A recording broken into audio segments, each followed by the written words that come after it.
एक समय की बात है जब एक गांव में एक छोटा सा परिवार रहता था। उस परिवार में जगन, उसकी पत्नी ललिता और उसका 10 साल का बेटा कन्नू रहता था। जगन कभी भी अपनी पत्नी से सीधे मुंह बात ही नहीं करता था। जब देखो उस पर गुस्सा करता और बिन बात के डांटता रहता था। बेचारी ललिता अपने पति से बड़ी ही दुखी थी। उसे बस अपने बेटे कन्नू से उम्मीद थी कि वो बड़ा होकर उसकी इज्जत करेगा और उसकी सेवा करेगा। एक दिन की बात है जब जगन दारू में धुत घर आता है और ललिता पर चिल्लाने लगता है। जगन ललिता को मारने लगता है और जब कन्नू अपनी माँ को बचाने की कोशिश करता है तो वो कन्नू को भी एक थप्पड़ रख देता है। बेशरम कहीं की, चल बाहर निकल यहाँ से, निकल। हम इस रात में कहाँ जाएंगे जी? ऐसा मत करो हमारे साथ, हमें घर से मत निकालो। नहीं, तू निकल यहाँ से। हट। बेचारी ललिता इतनी रात को अपने 10 साल के बेटे कन्नू को लेकर घर से निकल पड़ती है। वो सबके पास आसरा मांगने जाती है पर कोई उसकी मदद नहीं करता। ललिता अपनी साड़ी का पल्लू देखती है। उसके कोने में कुछ पैसे बंधे हुए होते हैं जो उसने जगन से बचा कर रखे होते हैं। रास्ते से ललिता 4 रोटी लेती है और दोनों मिलकर थोड़ी थोड़ी खा लेते हैं। आखिर में बस 1 रोटी बचती है जो ललिता अगले दिन के लिए रख लेती है। चलो बेटा, चलकर कहीं सोने का ठिकाना देखते हैं। ललिता और कन्नू काफी आगे निकल जाते हैं और एक खंडहर के बाहर जाकर सो जाते हैं। दोनों इस बात से अनजान होते हैं कि उस खंडहर में एक चुड़ैल रहती है, एक करोड़पति चुड़ैल जो मजे से खंडहर के अंदर सो रही होती है। वो चुड़ैल सोने से लदी हुई होती है और उसके आसपास ढेर सारे हीरे जवाहरात पड़े होते हैं। थोड़ी देर बाद चुड़ैल को रोटी की बड़ी तेज खुशबू आने लगती है। चुड़ैल उठकर सूंघने की कोशिश करती है। कहाँ से आ रही है इतनी अच्छी खुशबू? लगता है आसपास कुछ बहुत ही स्वादिष्ट चीज है। उस चुड़ैल के हाथ पैर बेड़ियों से बंधे हुए होते हैं, इसीलिए वो उस खंडहर से बाहर नहीं आ पा रही होती और रोटी की खुशबू उसे बेचैन कर रही होती है।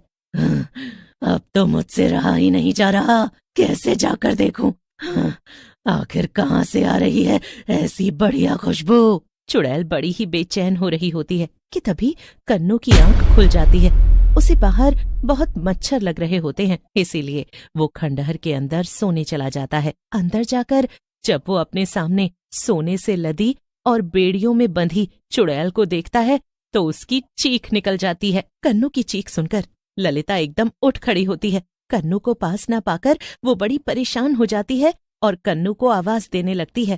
कन्नू, कन्नू, मेरे बच्चे, कहाँ है तू? अरे तू पागल है क्या? इतनी तेज क्यों चिल्ला रहा है? क्या मैंने तुझे कुछ बोला? चुड़ैल कन्नू को चुप करा ही रही होती है कि इतने में वहाँ ललिता आ जाती है। ललिता सोने से लदी चुड़ैल को देखकर हैरान रह जाती है। हे भगवान, यहाँ तो चुड़ैल रहती है, चलो यहाँ से। नहीं नहीं, कहीं मत जाओ, मैं तुमको कुछ नहीं कहूंगी। देखो मेरे तो हाथ बेड़ियों में बंधे हुए हैं, मैं तुमको कैसे कुछ कर सकती हूँ? ललिता डरते हुए थोड़ा आगे बढ़ती है और चुड़ैल को ध्यान से देखने लगती है। उसके बाद वो उसके गहनों को देख रही होती है। आखिर तुम यहाँ इन बेड़ियों में क्यों बंधी हो?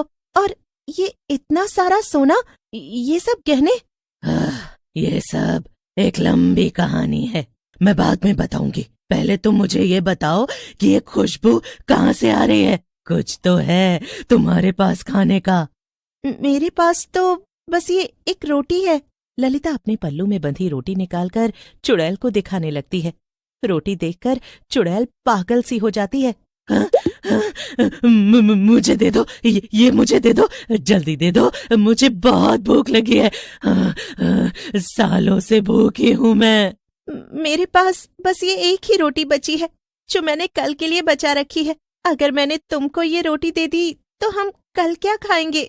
चुड़ैल तभी साथ में पड़े सोने में से थोड़ा सोना निकालकर ललिता को देते हुए कहती है।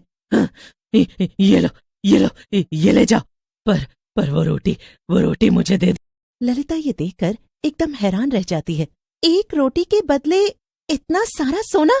ललिता फटाफट वो रोटी चुड़ैल को दे देती है और बदले में चुड़ैल उसे सोना दे देती है। ललिता ने जिंदगी में पहली बार इतने सोने को हाथ लगाया था। और चुड़ैल को शुक्रिया करके वहां से चली जाती है।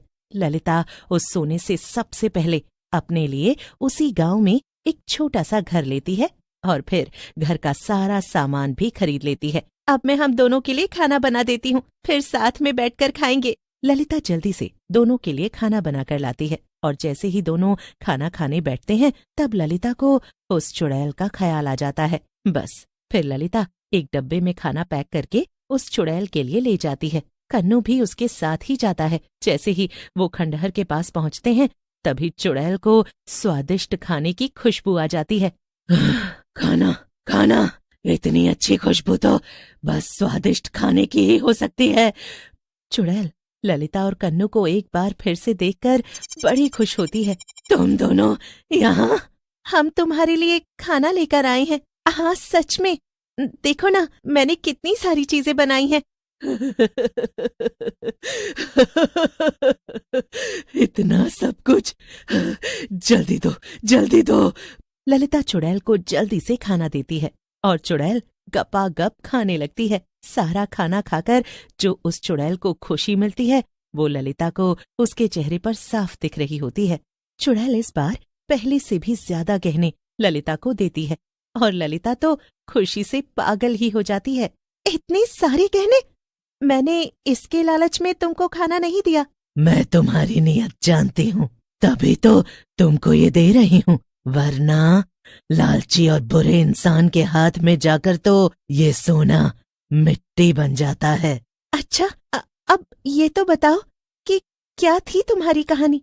मैं एक बहुत ही अमीर औरत थी, एक करोड़पति इंसान। मेरे पास इतना पैसा था कि बस मैं खुद ही नहीं जानती थी। बहुत घमंड था मुझे अपने पैसों का।